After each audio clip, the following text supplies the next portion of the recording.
Good afternoon, everyone. This is Melvin York, and you're listening to our podcast with Daddy Pete, and it's Daddy Pete Gardening. Hope everyone's doing well here on the last day of summer. This is 9/21/22, and when you wake up in the morning, you'll be going into fall. I'm ready for it. I hope you all are also. I look forward to the leaves changing and the temperatures getting a little cooler. Of course, if I had my way about it, we do fall and spring, my two favorite times of the year. But, I guess we wouldn't appreciate it if we didn't have some hot weather and some cold weather. Anyhow, I want to reiterate on a few things today and go back over some of the things we've talked about on our podcast. Some of the reasons for starting or growing your own garden, expanding it. We'll get through on some of that today. Also, go back over and remind everybody that you need to be checking your recalls. Again, we talked about that. You can go back into some of the earlier podcasts that does explain more on the USDA. The FDA, while all they do is just a great source, keeping people updated on what's going on. Wanted to take just a minute here when we first start out to go over some of the recalls here from the FDA. These will be from the FDA and kind of give you an idea there. FDA usually manages most of your drugs and about 80% of the food. USDA does do some food, but it's on a smaller scale. Why those are split up, I really haven't taken the time to understand why. But anyway, that's just the way it is. Let's go over some of these recalls here right quick. And because there's some in here that that people should have seen, hopefully they have seen, and if not, I want to bring these to your attention. The first one is, we'll do by brand names. These are Melissa's. They're Dutch red potatoes with Dijon mustard sauce. They have a recall on a kind of undeclared egg, and the company name is World Variety Produce. The next brand name is GHGA, ready-to-eat vegetable products. Listeria monocytogenes, and some of their ready-to-eat vegetable products. So may need to check that out. And that's also, the company name is GHGA. Annika Pharmacista Ocean Citron hand sanitizer. We're talking about listed under a drug, but this is a hand sanitizer. It's the Ocean Citron. Product contains benzene. This is put out by Salon Technologies International Incorporated. Again, that is a hand sanitizer that contains benzene. Colgate toothpaste. And that product was stored outside of a label temperature requirements. And the company name on that is Family Dollar. So if you bought Colgate at Family Dollar, you may want to go through, look it up on the FDA page and see what numbers they were. I'm just giving you the overview. And I think that also, I've seen today where that may have actually covered some other places, but for sure on Family Dollar. Multiple brand names. These are medical devices. They're various over-the-counter medical products. A product was stored outside and labeled temperature requirements. Again, this is Family Dollar. Again, you may want to look at the different brand names because it is various over-the-counter medical products. Evidently, they were stored outside in too much heat, or I really don't know which one. Maybe we could find out here if we look. Here, a product was stored outside of labor temperature requirements, but you'll just have to go on and read. You can keep doing it. Some of them, the recall products were Clearview Smart Countdown Pregnancy Test. Might for sure want to check that one out. Then Skin non-latex lubricated condoms. Again, very quick pregnancy test. First response. 2 count was another one. All these and more are on theirs, and it goes on. I'll just hit a few of them. Looks to me like there's probably 20 or 25. Polygrip denture adhesive was one. Well, actually, there was probably 1, 2, 8 products are there. New Skin Liquid Bandage, Denture Cleaner, just to name a few. So you can go on there. And when you go on that page, you'll see the blue on the left-hand side. When you're looking down, if you click on that, it will tell you what's going on. Ankur Golden Raisin, undeclared sulfites, and that's by Muktan Foods Incorporated. Here's a biggie, because I know a lot of people use these, and maybe something you need to do is check this out more for your brand names. But certain CPAP, and this is a Philips product, certain CPAP and bi-level PAP therapy masks with magnetic headgear, clips, or strap. Potential risk of serious injury. I'm sorry, I can't talk today. Royal Philips subsidiary of Philips Respironics. So that's one you want to check out. Philips brand, are certain CPAP and bi-level PAP therapy mask with magnetic headgear, clips, or straps. There is a potential risk of serious injury with these, so make sure you do check those out. St. James Smokehouse, this is under the seafood and fish category. Listeria monocytogenes, and that's coming again from St. James Smokehouse. And let's see what else we got here. We have several more, which keeps going on, but let's get into, I'm just going to hit the highlights, and then you can look those up. Again, that would be on the FDA's recall page, so you can go through and look at the market recalls. Just to give you another one, here are 3 golden coins. They're dried whole or sliced mushrooms, potential to be contaminated with salmonella. Thai-Fat Wholesalers Incorporated who put those out. Keswick Creamery, that's Keswick Creamery.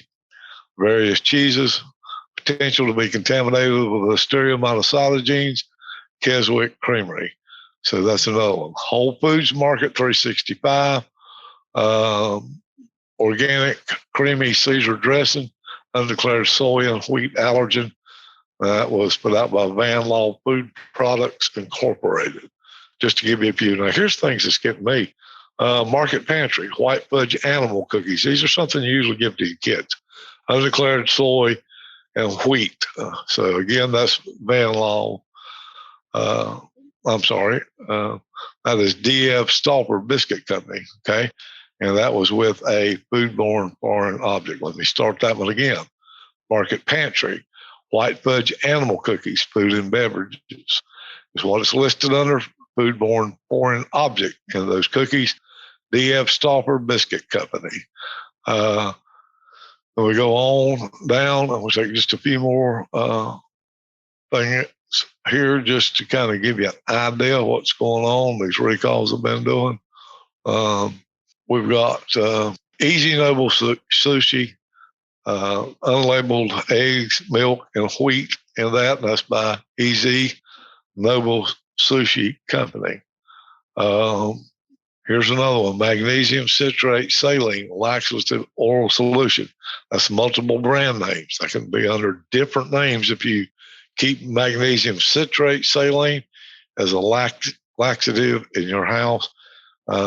You might need to check out the different brand names on that. Microbial contamination with gluconase torbacter, and I can't say all the names of what it is.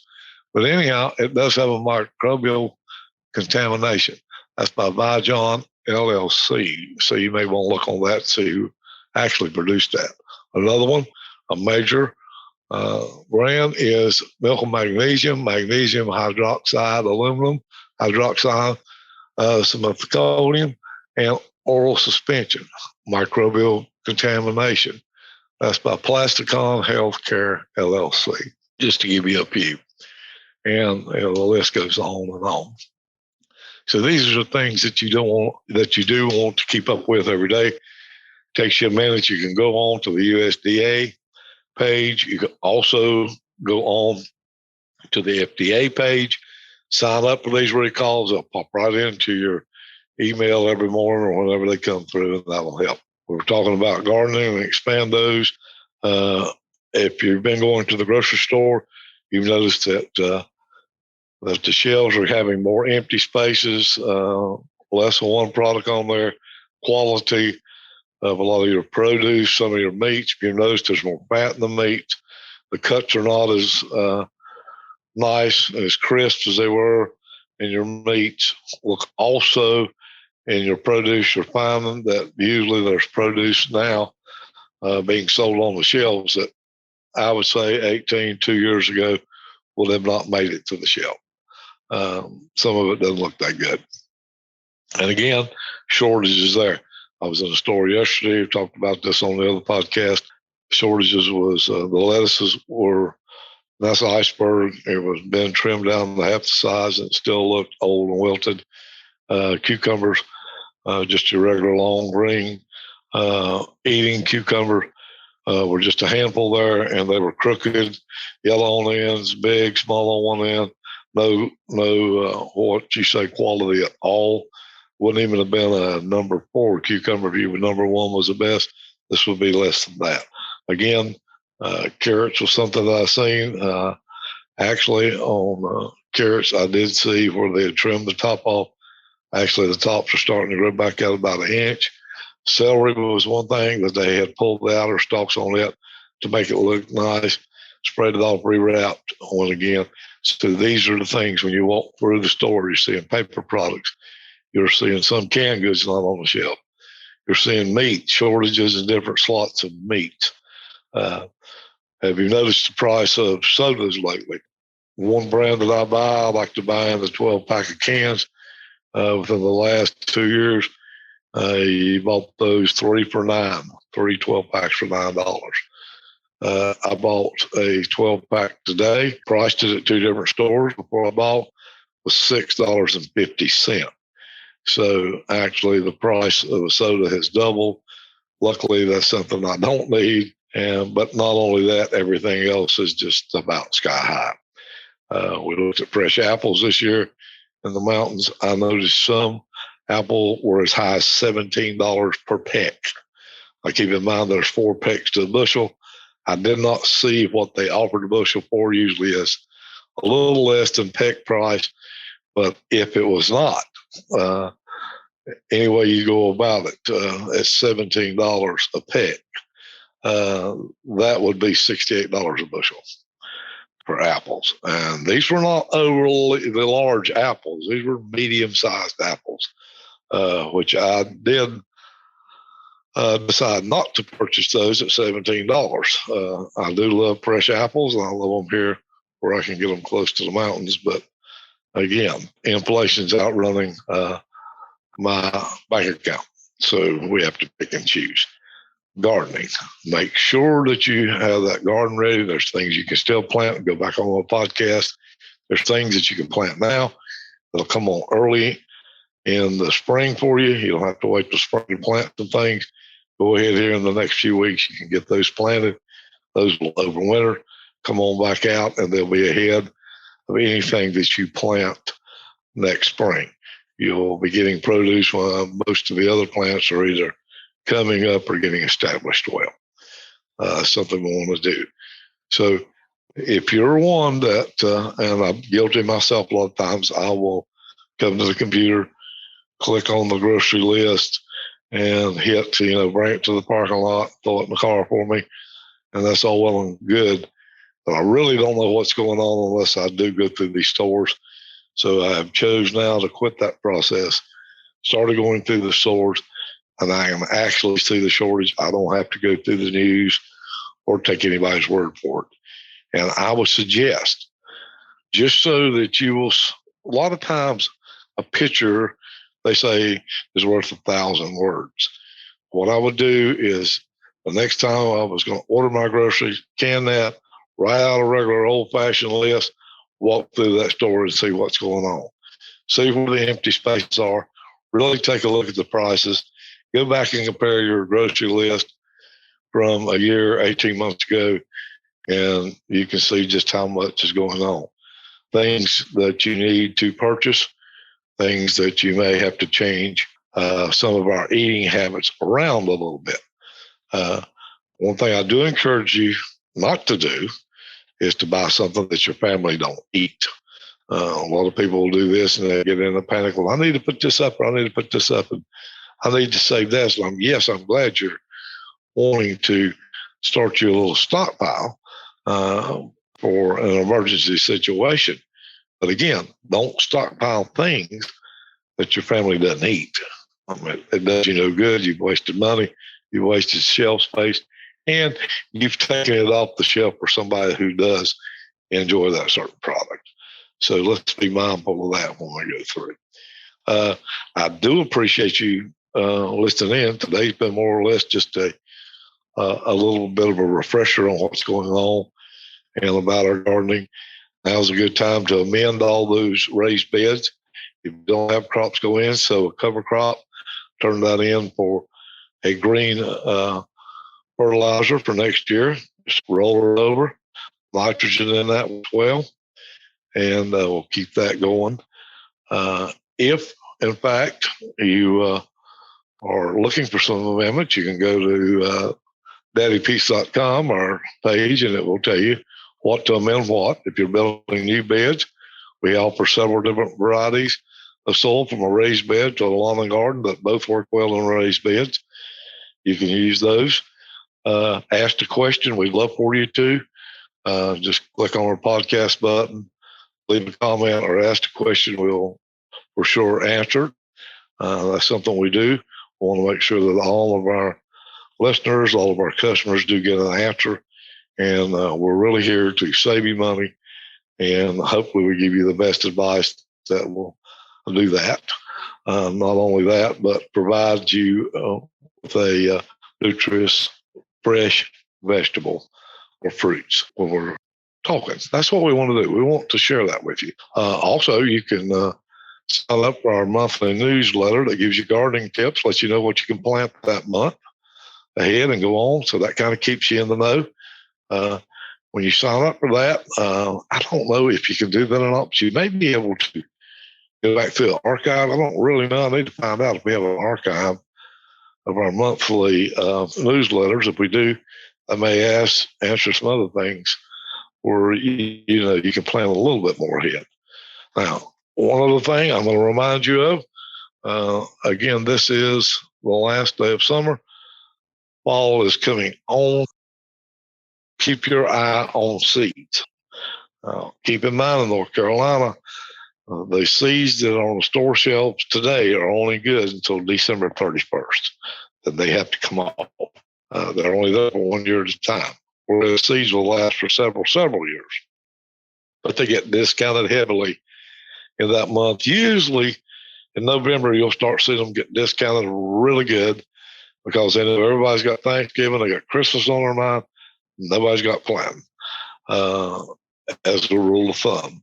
So keep your eye out for those seeds that's being discounted. Another good time too, say from the middle of October on, it's a good time for gardening tools. A lot of times you'll see those discounted. These are things you want to look at, and you got to buy them, put it back up. They're not going to go bad.